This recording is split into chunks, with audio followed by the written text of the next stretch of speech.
Hey team, welcome back to another episode of the Student Paramedic Podcast.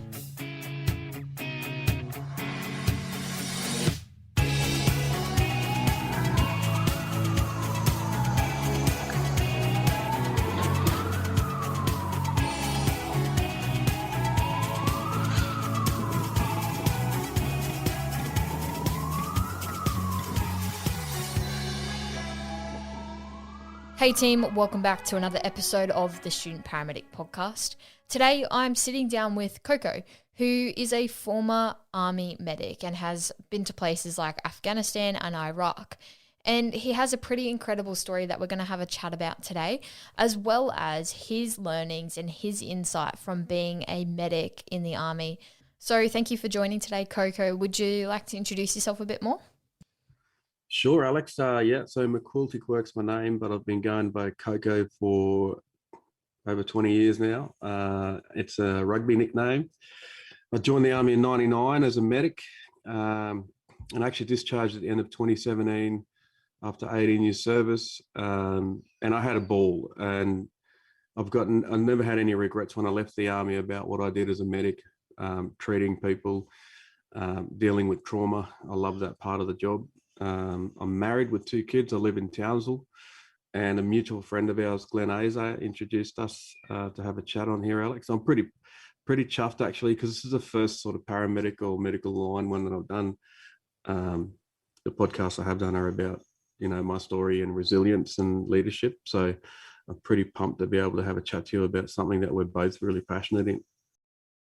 That's awesome. Yeah, well, definitely. And every one of our guests should already, our listeners should know that we've already done an episode with Glenn. But yeah, I'm really keen to have a chat to you about this. And so you were an Army medic for quite some time. How did you find that experience? It was an amazing experience. And I don't think we really fully appreciate the things that we do in the medical professional world until after you've finished, or after an incident has you've finished with an incident and you get 5 minutes to have a quick think about it in your own head. But I, 18 years of working in the best job I think that there is in the world. It's a very philanthropic way of life. You've got to give a lot of yourself to it. And I mean, you'll find that when you start working as a paramedic officially, it's a lot of you giving yourself to make sure other people are safe and that you can treat them in a safe environment. And it's hard for you guys, like we're built on dealing with trauma 24/7. And the reality is that a normal day, we might not see trauma. And we deal with what we call coughs, colds, and sore holes, which, you guys will go through that as well. But the days that the trauma's there, you rely on your training, rely on mateship, the people around you. And I've had the pleasure of being involved with some really good outcomes over the years. And some real challenging ones at the same time. And I think it takes a really special person to want to be in that role of, saving lives. It's not something that everyone can do. But I commend anyone that's in the professional field, particularly in current circumstances with COVID rolling around. And, there's a lot of stuff out there at the moment, a lot of noise, but the frontline staff that are working continue to work through all the lockdowns. There's got to be a pat on the back for them, and hopefully, that you don't get to see the trauma that we got to see. We had a different type of environment to work in, but at the same time, trauma is trauma, regardless if it's a car crash or a bomb blast. It's still a traumatic experience for both you as a treater and the your patient or your casualty.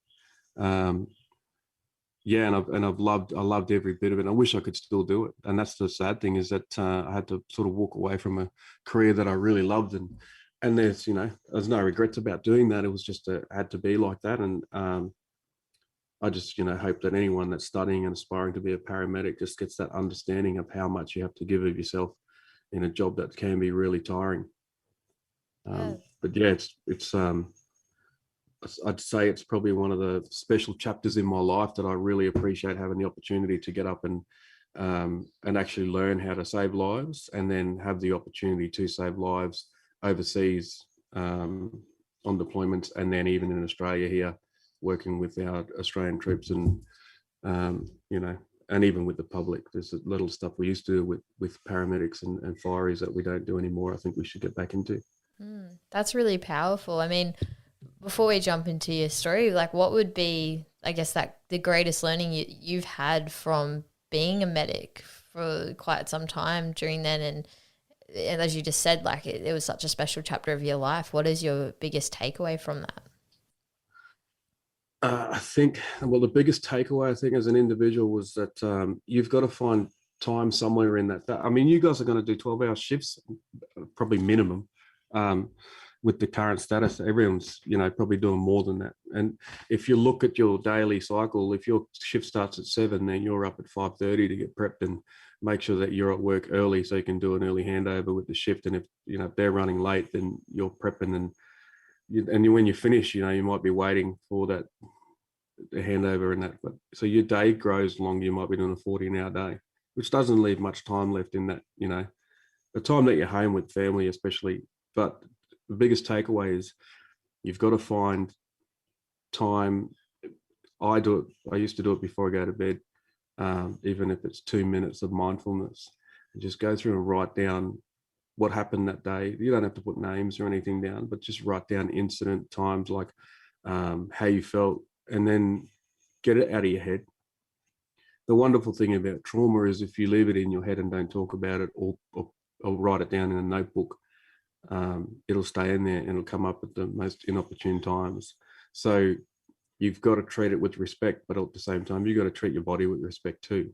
And if you focus on work 24/7, then your brain will fill up really quickly and you'll have a shortened career.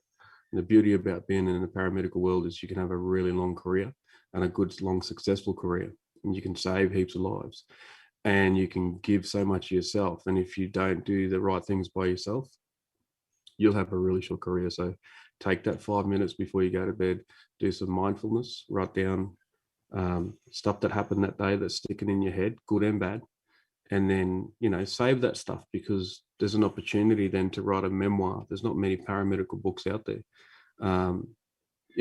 particularly talking about the impact of dealing with trauma and continual trauma. And I think there's an opportunity there for you to really start having a look at that and taking care of yourself first, which is the most important thing, because if you can't take care of yourself, your family will suffer. But that's the takeaway. That's the top of the tree for me. Yeah, that's really important. I really like that. Well, you're right. That's the old adage of, you can't pour from an empty cup. So it's really important. And you can't fill a full cup either. It's the same analogy, that empty cup, full cup, the same analogy that we use to talk about post-traumatic stress. And frontline services are more at risk of developing post-traumatic stress. The big thing is when your cup's full, you're not going to get healthy, good, positive thoughts in there, because it's going to be full of all that traumatic thoughts, what you've seen. And you've got to be able to empty that cup out every day and make sure that you're in a habit and a routine of doing that. And that's what mindfulness does, gives you that opportunity to empty your cup. And once you've got your cup empty, then you can start putting good stuff back in there. And it gives you a better understanding if you use that analogy, especially when you start to feel full. You can take a step back and go, well, okay, like, come on, Coco, your cup's full. You've seen a fair bit of trauma the last 3 weeks. You haven't spoke to anyone about it. You haven't written anything down. You're out of routine because you're full, you can't think properly. So let's stop for 5 minutes. Let's go outside. Let's take my notebook, put some earpods in and just listen to music and write down things from the last few weeks that I should have been writing down. I've got notebooks from Timor and Iraq with stuff written down in them that, they're still sitting in my trunk, and I won't throw them away, because it's important stuff that I need to revisit, particularly since I'm writing a book. And that was the opportunity for me to have, notes written from times that I was struggling. So, that analogy is perfect especially for what you're going to be doing. Yeah, absolutely. And I think that's a perfect opportunity for a lot of students, obviously, listen to this, and especially those in their first years to, their last year. This is so early in their career. They really should be starting that routine and that habit to be able to do these things. Like, their placement might only be a week or 2 weeks, but, like you said, it can still add up, and it's important to build that habit. Also, I'm very excited to read your book. That'll be amazing.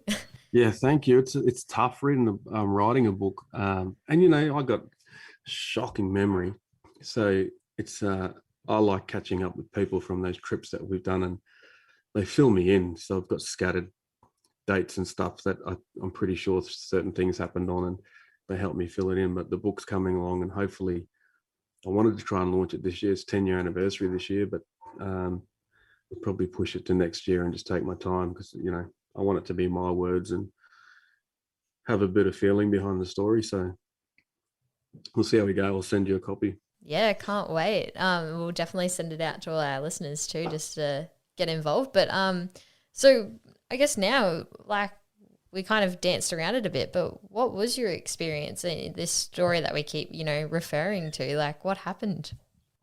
Yeah, we were in Afghanistan in 2011, and I deployed as the senior company medic. And basically, a company medic is more closely aligned with paramedics than the resus teams. They had like a more nursing orientated sort of treatment.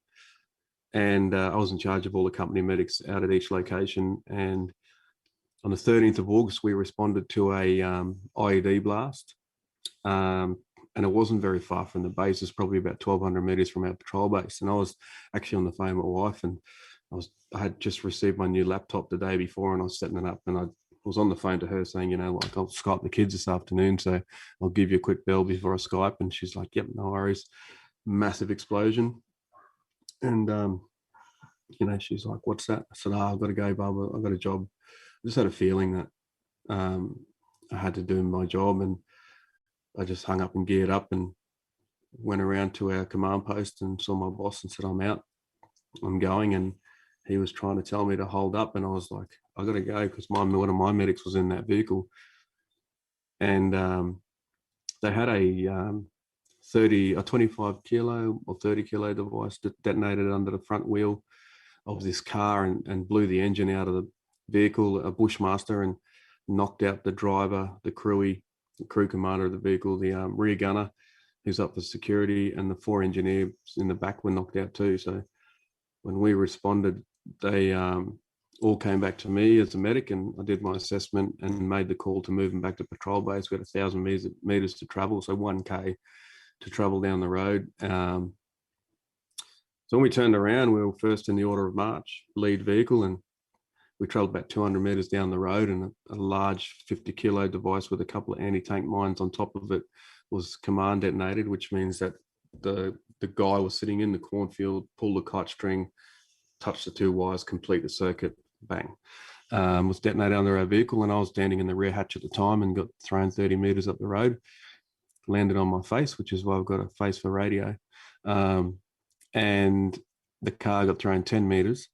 There's a period up to 8 minutes where they didn't realize I was not in the car until they needed the medic to treat the driver from the previous vehicle. So the boys in the back, that was their second blast for the day in the space of a couple of hours. They finally realized that I wasn't in the car, and they saw me on the side of the road, 20 meters in front of the vehicle, lying on my left side with my left boot up near my head, and I wasn't moving, and there's a big circle of blood. And my mate said that he thought I was dead. So he jumped out of the vehicle. I rolled on my back at that point, and he said the first thing you saw was the top half of my hand that actually folded over the back. And I was lying on my back, and then I went for my tourniquet. Couldn't grab anything because the fingers weren't working. And he jumped out the front of the vehicle with 2 of the other boys, and an engineer came from behind, an explosive ordnance disposal engineer, and their job is to deal with IEDs, improvised explosive devices. So he searched the path with the mine lab. I have a clear memory of 3 shadows standing over me. And when they got up to me, my left leg was lying basically beside me, still attached. And they had 3 Army first aiders, so basic first aid trained, working on me for 40 minutes to try and save my life. So the work they did was phenomenal, keeping me, my airway open and trying to stop the bleeding. The combat first aider, who's much more highly trained than those guys, the basic first aid. He got searched in at the 40-minute mark, and he had me for nearly right up to the 2-hour mark. So I was on the ground for just over 2 hours. You talk about golden hour. I think you guys talk about golden hour as well, from point of injury to, a surgical intervention. That first hour is vitally important. If you get them back inside that first hour, your chances of survival go up. Blew that out of the water, but and being overseas and with the advances in trauma and how we treat, optimal 90 minutes was the timing that we were using. So if we could stop bleeding, maintain an airway, and get them back to a surgical facility within that hour and a half, 90-minute mark, we were giving them the best chance of survival. So I was already outside that as well. So they worked on me and got me back. The medic came in and he had me for 6 minutes. He's the same qualification as me, an advanced medic. And the first 2 minutes I was able to answer questions, and then he was checking my left femur, which was shattered. And he said I stopped talking to him. When he looked up, my eyes had rolled back and I was dead.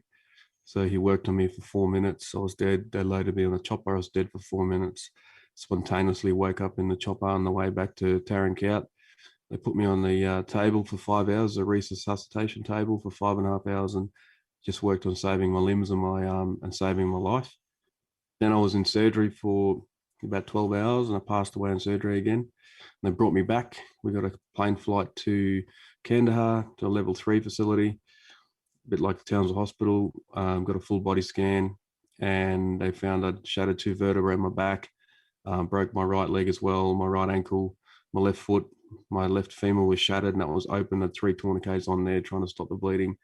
My left elbow was peeled back and smashed up. My lecrinum was pretty busted up. 2 tourniquets on that. My right hand was folded over the back. I shattered 2 vertebrae, traumatic brain injury. Died on the way to Germany. Landed in Germany on the 15th of August. And so I was blown up on the 13th, on 15th I landed in Germany. The 16th I woke up in Germany pretty confused, and it was my 31st birthday. And the head surgeon said, "Happy birthday." And I said, "Who there for you and where am I?" And he said, "Dude, you're in Landstuhl Hospital in Germany, mate. You were wounded in action." And then I tried to sit up and he said, "Mate, you can't sit up. You got a broken back." And I was like, "Shit, this isn't going too good, Coco. What have you done?" My wife arrived on the 17th of August. That was pretty emotional. I take full responsibility for my actions. And on that day, I made the decision to be on the ground. I made a decision to climb in the back of the vehicle and jump on up the rear hatch on the gun. And I did it for the right reasons, because the boys had been knocked out. But then, I don't care how tough you think you are. When your wife is there and you've put yourself in a position that has increased that danger, it's tough trying to talk to your wife about it. And, I told her I'm sorry, and she was like, "You don't have to apologize." But I'm like, "That's your job." Spent 2 weeks over there, got back to Australia, and they told me I'd never walk again for 18 months. So I got up 2 months later to the day and took my first 3 steps and told them to stick it. So I'm not going to be on a wheelchair. I'm not going to be on a walker. I'm going to be walking out to see my mates when they get off the plane on Australia Day. And it was more about their mental status and not mine. And that's the byproduct of being a medic and being in that professional world as a medical professional. Is you're so philanthropic about everything. You give everything to everyone else that you don't really care about yourself, So I've had 35 surgeries. So I only count the surgeries that I've been put under anaesthetic. I don't count the little ones. I'm fully functional, and I have maintenance every week with physio and ex-phys, and a lot of lessons learnt for everybody that day. I think we learnt that, particularly as a team, if we all believe we can achieve anything. And those guys on the ground, my closest mates had to see me at my worst, and they just got stuck in. And that's a byproduct of being trained in the Australian Army, which is regarded as one of the best in the world. We work really well together under pressure. It's just a pity I don't have a lot of photos of the trauma, because, for us, we love trauma. The photos are what, they're very good education pieces for us, but they the doc said we're not taking photos of Coco because that's our brother on the table, and we're just going to work really hard to save his life. So, there's a mirage of lessons I talk about in my speaking stuff, but that's basically the gist of what happened on that day on the 13th of August in 2011. Wow. Wow. I literally have lost for words. That would have been absolutely horrific to experience. And yeah, I think I'm blessed because of the head injury, the traumatic brain injury, and being dead for 8 minutes. There's parts of my brain that never really recovered. It's like dead parts of my brain. It's I don't have full recollection. I have just like little snapshots in between. So I remember the flash. I remember what we're talking about right up to the blast. I remember the three shadows standing over me. I remember in Taran Kout, one of our really close family friends was a medic there. And I said, just give me a kiss on the cheek. And she was like, why? I said, because I want to close my eyes and think about Tam. Because there was a 50-50 chance of me getting out of surgery alive. And I said, I'm not going in there with my last thought of you ugly buggers in my head. I want to, think about my wife. So I have a clear memory of her giving me a kiss on the cheek, but I don't remember anything else. And she said that everybody in that room, all my mates that are, SF boys and that, and they still deny it to this day, all came through and gave me a kiss on the cheek. And the American staff came through and gave me a kiss on the cheek. And, that's a pretty special moment to have. And I remember another really close friend of ours in Kandahar sort of came in to visit, and I remember talking to her, and then she rang Tam to make sure that she was, on board with all the information. And then when I landed in Germany, I was the last one taken off the flight because I was the most seriously injured, and everyone I saw come past me had missing limbs. And I was like, I didn't know what my body looked like. And I was like, oh man, doc, have I got everything? And the nurse came over and goes, Coco, you good, mate? You've got everything. And I'm like, far out. Like, why am I the last one getting taken off then? He said, you're the most complex person we have on this craft. And I went straight into surgery, and I was 12 and a half hours in surgery as soon as we landed. But it's funny because these two American guys came in with me, and they'd walked on either side of an IED, and one had lost his right knee down, one left knee down. So they were sitting in bed beside me and smiling. I'm like, dude, like, you just lost half your leg each. Like, why are you all happy? I said, because we're going home, man. And I was like, wow, that's powerful. Like, I didn't even think about that shit. Like, I was beating myself up for getting wounded. And here's, these two dudes with half a leg each. And the next morning they came around on wheelchairs asking for shoe sizes. And they were like, we just need one pair of shoes, Coco, like you got shoes. I'm like, dude, I came in paper jocks from Afghan. I have nothing. And they said, we just need one pair of shoes, man. And the medic that was looking after me went and got a brand new pair of Asics Keanu runners that he'd just bought and gave them to the boys. And they wheeled around the hospital with their one shoe each on. And they were going to go back home to Alabama, I think, live next door to each other, and get a sponsorship from Nike to get one pair of shoes sent out every 6 months, and then they could wear one each. It's like, you guys are crazy, man. You guys are like loose as chips. But it was, I think stuff like that makes it a lot easier to comprehend how you can get through, deep and dark stuff. But yeah, man, like I'm good and I'm happy. And I learn a lot of stuff, right up to that point where I was wounded. There's a lot of learning things that I went through, that especially with treating kids and trauma injuries and stuff like that. I had a blast. yeah, what were some of those lessons? Yeah, so I think the biggest lesson, particularly as a paramedic, we work in a non-sterile environment. So you don't have the luxuries of what a resus team can get thrown, like you don't have an x-ray, you can't see anything inside. You've just got to go off gut feel your training. You've got to trust your training. You've got to trust your instincts. The other thing is that non-sterile environment, there's no such thing as a clean space when you're operating out of the back of your pack or a medic kit or even the back of an ambo. It's just it's just open. It's open to everything. And I suppose the added thing that we have that you guys don't really have is combat thrown in on top of that. So, we learn to do things very, very quickly.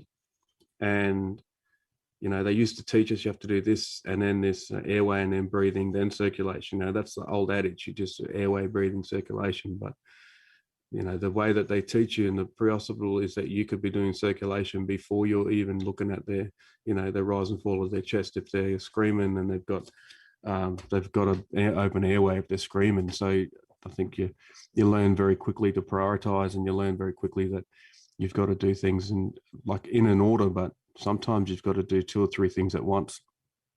And when you're on your own, you've sort of got to rely on the people around you who may not be that highly trained. You're working in a pair as a paramedic, and then you may have an advanced care, like intensive care one come along if they're available.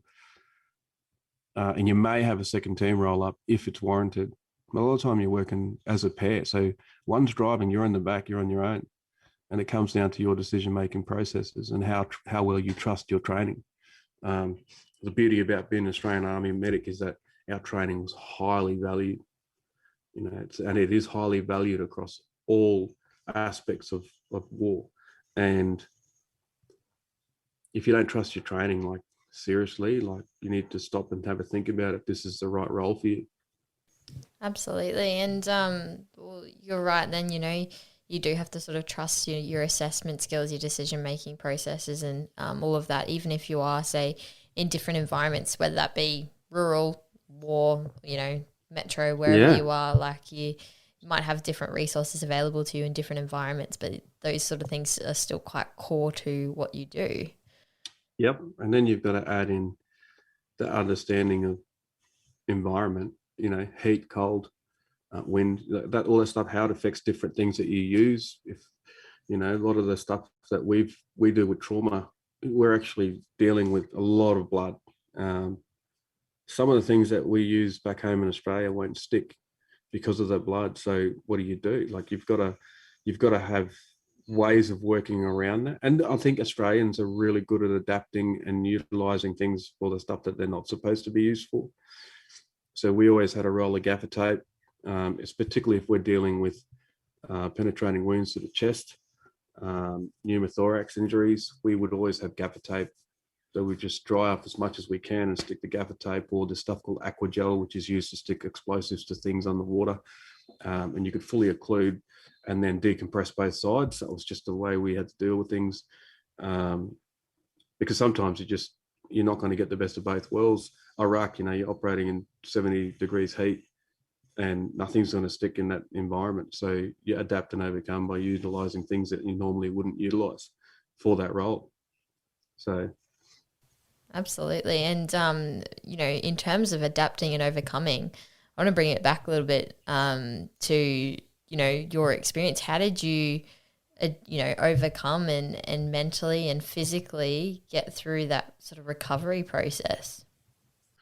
Yeah, that was tough, mate. It's I think I was blessed by going through post-traumatic stress after Iraq when we deployed in 2006, and I saw a lot of trauma. And we went through a lot of stuff outside that the average person doesn't need to go through, and it's a different feeling when you get shot at and in the contact and that's a large part of the reason why I went through that journey of post-traumatic stress and self-discovery again. So that set me up for success, I think, to deal with the mental side. There's also one of the biggest things is having a real strong support network around you.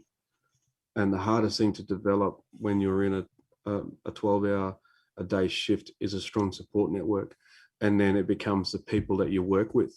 And that can be pretty unhealthy. I'm not taking anything away from the fact that you work with really good people in the medical world, but it can be really unhealthy because that relationship is based around work. Do you know what I mean? Yeah. So having that strong support network helped me get through. But I tell you, I went through twice, once through my recovery from post-traumatic stress in 2007, and another time in 2013.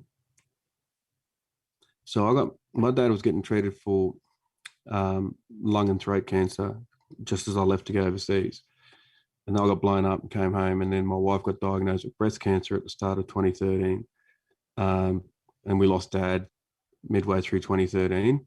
But I went through a real bad period. And the second time I told Tam, like, I'm done. I'm not ready to wake up tomorrow. I was ready to go. Like I just said, just take the kids and don't come home, and it'll be better in the morning. And, you know, God bless her, she stayed and she looked after, you know, and got, I think my saving grace was my daughter. She was, you know, she was only young at the time, but they came in and Lady's like, it's all right, Dad, we love you. And I'm like, that just broke me again. And you know, the trials and tribulations of getting back up and getting knocked back down, you know, my elbow, 11 surgeries on it to get it to anywhere near this, like where I can move it around and do stuff. It's every time it opened up and infected again, it just broke me. So there's a whole journey that you go through where you're just having ups and downs. And it's just going to be similar when you do paramedical science. You have so many ups where you're hitting those highs where you're saving lives, or you're changing someone's life because you've given them 10 minutes and point them in the right direction. You've done the right bit of treatment, and then that picks you up. But then you've got lows that you'll hit rock bottom really quickly, you know, and that becomes, for me, it was treating kids. It was treating kids and people that were not even involved in conflict. And you can hit rock bottom pretty quick, but it's about having that chance to do that mindfulness stuff. It's about being in a support group, that finding somebody that you love, that you can talk to about anything, that's not going to judge you on what you talk about. It's about, you know, being able to write things down when they are getting getting in your head and really messing your day up. But then it's also about, and we promote this in Swiss 8, getting professional help. It's, you know, there's a whole thing about, if you go see a psychologist, psychiatrist, then there's still this whole thing that's weak to talk. It's not weak to talk if you're looking for help, you know. If you're sick, who do you go see? You go see a doctor. So if your head's sick, if it's injured, we look at it as a brain injury, you have to go see a doctor. Absolutely. So you go see a psychologist or a psychiatrist, you know what I mean?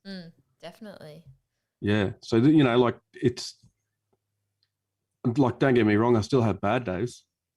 And I still have great days, you know, like, had a great week this week, caught up with a mate I went to Iraq with, and I haven't seen him for 15 years. Got in contact with another mate that she was overseas with in Iraq too, you know, and as a female, she was on a patrol with us every day. You don't see that stuff. That's stuff that no one really talks about. And then get a chance to talk about something that I'm passionate about with you. It's just been a great week, but not every week is going to be great, particularly in our field. You know, you got to understand that going into it. So it's all good getting this awesome qualification, but if you crumble at the first sign of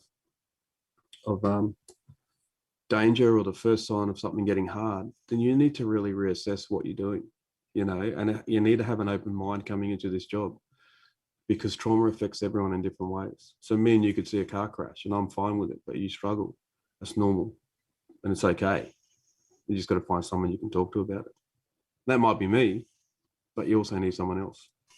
Absolutely. And that's a really good point in terms of how everyone sees it differently. I can't remember who I was talking to, but they said that's why it's really important, even if you were okay with, say, the case you went to, it's really important to be and check up on the partner that you're working with, because they may not be okay with what they saw. So, like, you might be like, yeah, that was fine, and then not think about it, not talk about it afterwards. But that person might really need just you to be like, hey, are you okay? Like, you know, we have this joke that in the Army we're fueled on coffee and hate. Taking 10 minutes to get a coffee could be the difference between your partner having a good day or not. You know, it could be the difference between them going, you know, this job's probably not the right job for me, and going, you know what, that was pretty cool. I got a really good partner who's all about making sure that I'm okay, even when they're traveling well. Like, who does that? A lot of people are in it for themselves in life. if you can give 5 minutes of your time to other people during the day, that's 5 minutes that you enrich someone else's life, you know. But having coffee or cuppa, taking a flask with tea in it, and just stopping after that big job and saying, hey, have some tea with me, and we'll just, how you feeling about that? That was pretty cool. Yeah. It's an important part of our day. Exactly. That's really important. And I love what you said, you've got to be willing also to, go see a psychologist or psychiatrist if need be. And in particular, when you said some people think it's weak, it's actually such a really strong thing to do because people find it hard to reach out and really difficult. So therefore, if it's really difficult to do, if you go and do it, it's a good thing. It's strong. It's really important. It is really important. It's super important in the medical profession, and I think it doesn't get done enough. That's my opinion. I think there's always an opportunity. You can't be that busy that you can't stop and say, Alex, are you okay? Like, that was a pretty horrific incident, or that old lady was in a bad way. How you feeling about that? Or there's kids involved, dude. Like, are you cool with that? Like, is there anything you need to say now? Like, let's go and take 5 minutes. Stop packing the truck. Let's just get out of the vehicle, walk over and watch the water, and just talk. And that's important. People will mask things by just keeping busy. It's I think it's a benefit of having some lived experience too. Absolutely. Well, that's really important. I really love that. And I guess too, I was going to ask you, having been a medic and, providing care for people, what was it like, having that care provided to you, being on the other side of that? Yeah, I was waiting for this. At the start, I was like a bad patient. Because I was like, what are you doing? Why are you doing it like that? That's not the way we've been taught. Like, because we've got a really good level of knowledge built up, and I've been doing it for a long time, and I taught some of these medics that were looking after me. And my wife said, like, Bub, you just be the patient. You don't have to worry about them. They're good. They know what they're doing. So just let them do their job. And, a very good close mate of mine, Nate Grumley, who's one of the best medics I've ever met. I was talking to him on the phone, and he said, how much of a hard time are you giving the nurses and the doctors? And I laughed, and he goes, yeah, I figured. I said, I didn't say anything. He goes, it was all in the laugh. Bro, just let them work. So, after the first week, like, I know my friends, they're treating me, excuse me. So I think they felt bad enough having to come in and see me all busted up. And this, one of their mentors lying on the bed, can't move. And you got to get bird bath every day and stuff. And it's just, they get embarrassed, and I'm like, I don't care. Like, you're doing a job. Let's just get it done. Like, let's go. Like, I want to get up and walk. No, you can't go. Like, I'm fucking getting up to walk today. Guess what? And that whole thing where you've got to take a step out of what you think you should be doing and have a look at what you should be doing. And that's what I had to do. Yeah. So I turned into a pretty good patient after that. I just give them cheek when they came in, or they'd be trying to, clean my elbow, and I'd just go, ah, and they'd drop everything and scare shit out of them. And they're like, whoa. I said, nah, just joking, bro. I just keep going. They'd be like, come on, Coco, come on. And they're like, I'm just playing with you. So you make it fun. It's not pleasant, like, it's still a hell of a lot of pain involved when you get blown up, 6, 7 out of 10, 24/7. That's what I live with. But pain doesn't bother me. It's just what it stops me from doing. But yeah, I was a terrible patient initially. No, that's funny. No, I love those stories. But I couldn't imagine you making some fun out of the nurses. Oh, no, never. There was this whole thing too when we joined, that nurses, and I've got so much respect for nurses and what they do, and our underpinning skills, as we both know, are nursing skills. Like, and you have to have a really good understanding of those basic nursing skills, because that underpins everything that we try to do in the advanced settings. And the running joke was that nurses and medics don't get on. And I was like, oh, sweet. Okay, does that mean we have to hate the nurses? And they're like, no, we just don't. we just don't associate with the nurses. And I'm like, oh, okay, sweet. That's cool. I'm going to associate with the nurses. Number one, we can learn so much from them. Number two, they're all pretty.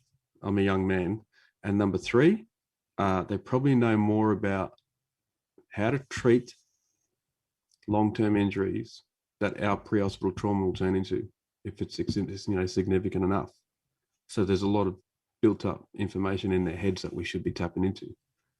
And I'm a big believer of that. Lean on the experience in the room. And that's what I taught my medics when I taught down the School of Health.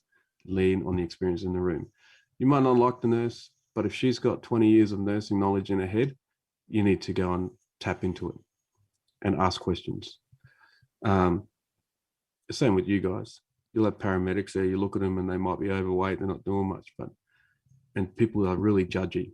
Like, people will judge at the drop of a hat. You go to give 5 minutes to that person and you will learn more than you'll ever learn doing a degree about paramedical science. That's the people you need to talk to. That's a really good insight. Lean into the experience of the room. I love that one. I'm going to keep that one in mind. Yeah, well, I guess then, did you go and work as a medic afterwards once you'd recovered, or did you go and do some other things and then discharge after that? Yeah, I the physical component of the job I couldn't do, but I was teaching in the medical training wing, which was awesome. I loved that bit.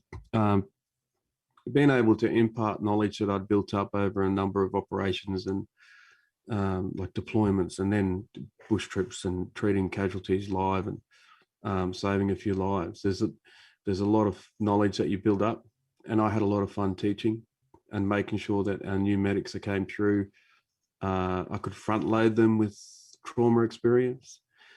And it's hard nowadays. Like, even with you guys, I mean, you do your cadavers at uni. Same with us with sports science. We go in the cadaver lab. People don't respond really well to that, and we had, people just feeling faint and everything, and it's hard to talk them back around. But you have to do that stuff, because if that's the only exposure you get to a body before you start working, it's really important. So I was able to utilize my experience to front load new medics, especially those that were deploying. I was teaching combat first aiders, which they're higher level trained, like an advanced first aider on the street. Everybody has first aid and CPR. You do advanced first aid with a little bit more trauma stuff into it. It's a bit more trauma specific. Teaching those guys. So I did a lot of teaching, and then I went to uni and did my sports and exercise science degree. I thought about a couple other things, but that was probably the one that I really liked more than anything else. And I've been working for the NRL ever since, doing game development. I speak. I've got my own speaking business. I speak a fair bit when I can. COVID sort of messed up a few jobs, but that's life. And I work for Army Medical, and we're doing the COVID rollout, vaccines for all disabilities at the moment. So I'm still doing philanthropic stuff. I'm still giving a lot of myself to people that need it, and it's a really cool way to live. And doing podcasts, which is also pretty cool. Yeah, that's awesome. Well, it sounds like you're doing a lot of incredible things, and I guess what stems from that question of well, you've been if you went back into the medical field after that, has your approach to the way you do things in life, or towards patients, or teaching, or just interactions with patients changed due to your experience? 100%. I think if you've never been down that path, you don't have a really good understanding of what a patient requires. And we can make really well thought out decisions when it comes to treating somebody with an injury. And that's the blessing in disguise for us, is even if we've never seen it before, we can pick up things in the signs and symptoms and the way that the patient's describing, and go, you know what, I'm pretty sure you might have fractured your bicep, like your humerus and that. So I'll treat you for that. But what we don't have an understanding really as a treater is their mindset as a patient. They might be scared shitless. They're not going to talk to you. They might talk so much that usually they're a real quiet person. You're like, whoa, hang on a second. Like, his mum said he never talks this much, so something's obviously going on. having that experience of being a patient on the other side, and then coming through what I went through successfully, it gives me a really different perspective on the world. And I talk about perspective and resilience and how they go hand in hand. And perspective is gained through lived experience. And if, like we talk about leaning on the lived experience, the experience that I can give paramedics, doctors, is that perspective of, okay, so you're a very highly trained individual in the art of treating a client. What happens when you are the client? And you have to stop being the person doing the treating, and you've just got to listen and learn and understand your body. And it's really hard for people in our role to do that. So giving them a heads up and saying, dude, just take a breath, forget about your expertise, let them work. Because we're all highly trained, we're all trained to a significant level in Australia. And you'll find out when you do this interview with the English, they love and respect how highly trained we are. The other thing is, I died 3 times, and that's, people have always said that's how hard is that to live with? That's not hard to live with. It's still the best day of my life. And that perspective is only gained because I look at it differently. And that's the blessing of being on both sides of the treatment spectrum. Because I've saved lives, I've lost lives, but I've also been a patient that's been lost and brought back 3 times. So for me, my perspective is, if you want to do something, then go and do it. And we limit ourselves because of lack of knowledge, because of the negative hype. We believe everyone's saying you can't do it, and fear. So go and do what you want to do. You want to be the best paramedic in the world? You got to act like that, and you've got to push people around you. And I teach people to aspire to be better than the person that inspires you the most. So you, as a paramedic, Alex, you'll have somebody that you saw somewhere that's like, oh man, this dude's awesome, or this chick's awesome, she's a paramedic, he's a paramedic, I love what they're doing, I want to be like that. Don't do that. You need to be better than that person, and you push yourself every day to be better than that person. And what you do is you create this competitive environment in and around you that pushes everybody to go, hang on a sec, Alex is going awesome here, I want to be better than her. But you make people chase you, so that's the blessing of having been through what I've been through. Different perspective. I've got lived experience. I've also developed resilience, and I've got a better understanding of how we can treat people with that perspective. Teaching that's the hard part, because people are going to want to have to learn if they want, understand that focus point. The focus point there is that no matter how good a medic you are, paramedic you are, the patient at the end of the day will ultimately decide if you're good enough to treat them. I made a decision early that I was getting treated by some of the best in the world, so I was good. But yeah, that's about it. That's the perspective. Wow, that's incredible. I absolutely love that. And it's a really important point you bring up, because we're noticing nowadays how competitive, like you just said, we were talking prior to recording, we're finding that there's more graduates than there are jobs, and it can become quite a competitive environment. But I absolutely love what you said about, if you're striving to be, the absolute best you can be, better than, what you've had, in terms of inspiring people around you. When you create it as a competitiveness for yourself, I think that's really, really powerful, because you've only got yourself to sort of worry about. But you said that, you will be inspiring other people around you to start striving for better as well. I thought that was really, really cool perspective. Yeah, it's about being a good person too, like, not many people choose to do the job that we do, treating trauma and, patients and being in that world. Not many people have the gumption to do that.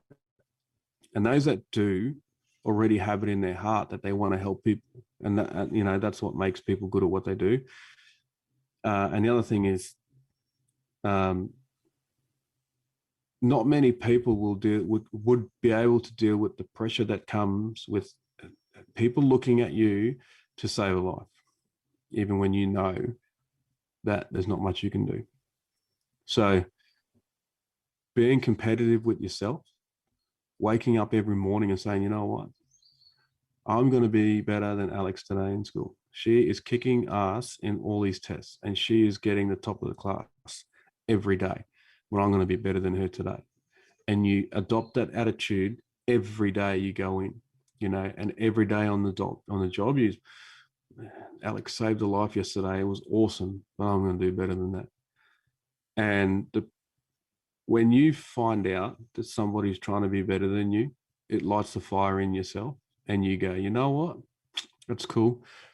That's where I was 2 weeks ago. Congratulations. I'm now here. And that's how you push people in this environment. And, we've gone away from that in society because we're so willing to appease everyone, and it's something that I disagree with completely. Like you can always say to the class, you're doing awesome. Everyone's doing a great job. But if there's people in that class that aren't doing a great job and they're just floating through, then why can't we identify that and go, righto, then I'm going to break it down for you. Alex is kicking ass because she's putting her mind, like putting the work in. What's wrong with you? And there's got to be particularly in this world, you can't have second best at the try line when you're saving a life.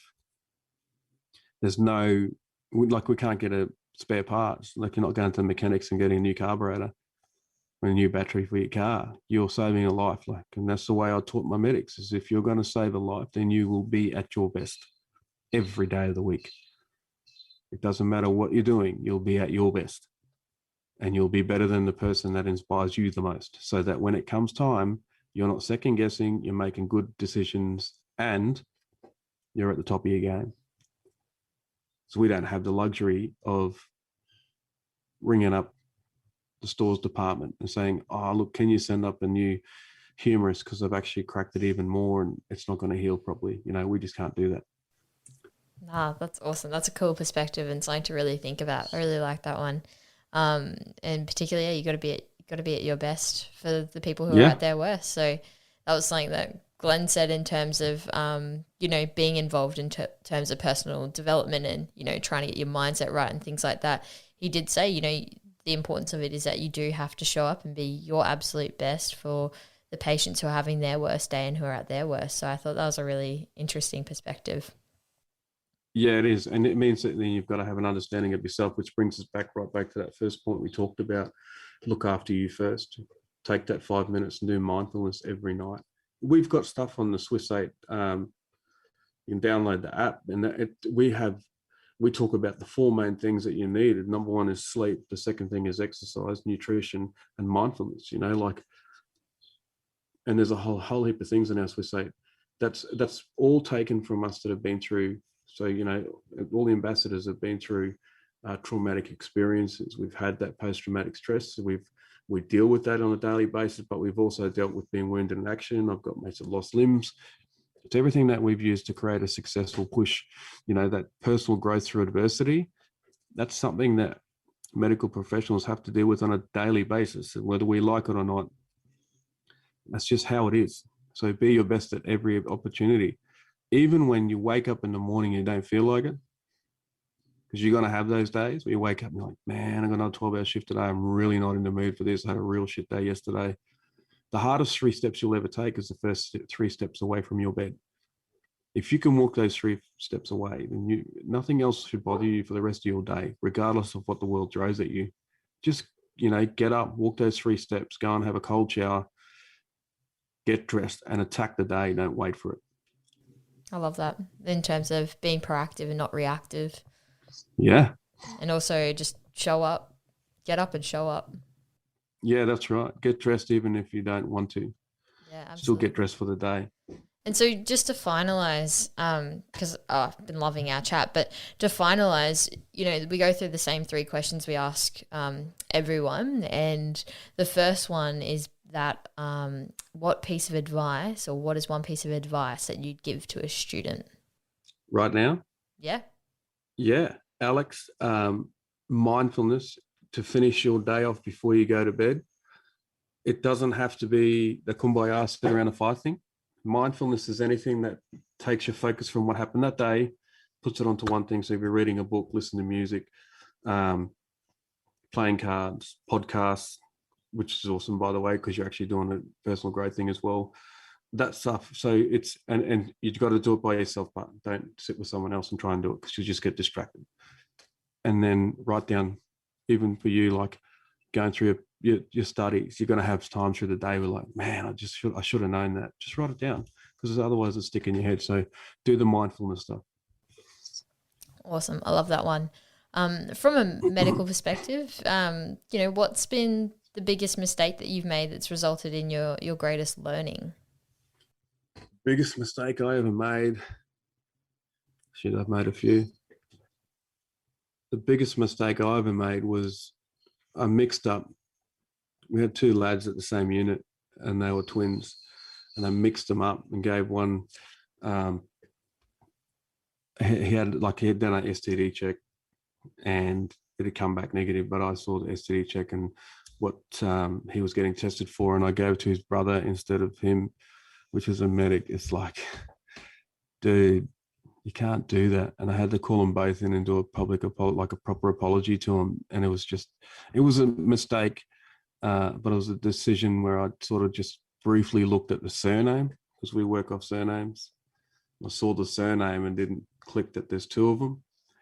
So I gave one information from his brother's med kit and medical documents, and that probably wasn't kosher. It was never kosher doing that, and oh man, my boss was livid with me, and he was a big dude, and I was like, oh man, he's going to knock me out, because back in them days, that's how we sorted stuff out, was violence. But I was like, oh no, he's going to knock me out now.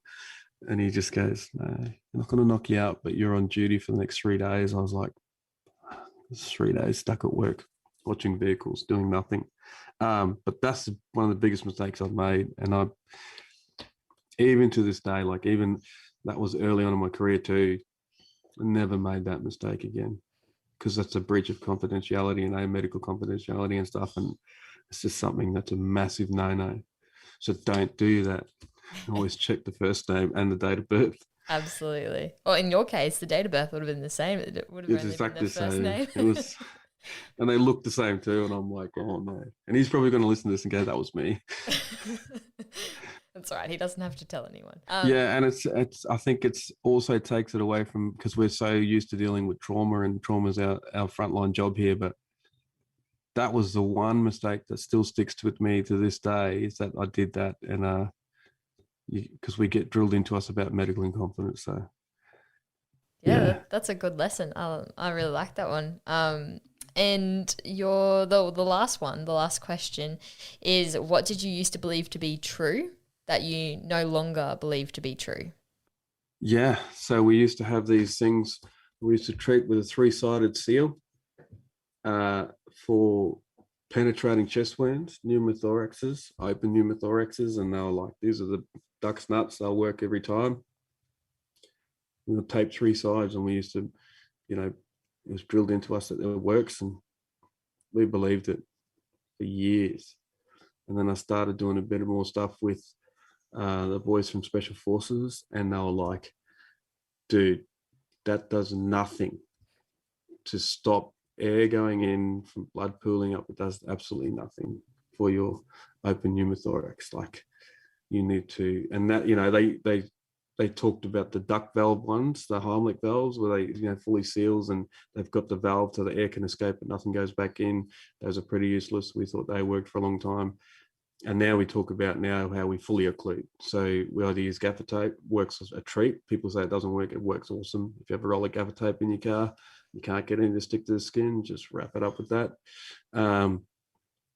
Or the aquagel that we used, and you could fully occlude penetrating injuries in the chest and really save lives and give them a better chance. But then we were decompressing both sides as well with 12 gauge needles and that to give them, because you don't know at the end of the day whether that trauma is penetrating both lungs or blood vessels on both sides. So you just treat both just to be safe.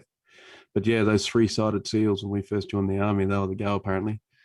I think they still are the go. We've got the hyphen vents and stuff, or little ones that just stick on. And that's really interesting. Time to do some research.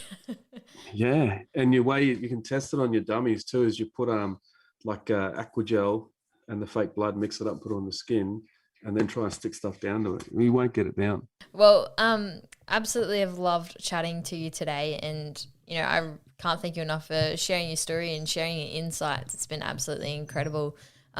Is there any way that our listeners can sort of learn a little bit more about you and what you do? With, as you said, you do your speaking and all of that type of stuff. Is there any way they can contact you? Yeah, I'm on Instagram.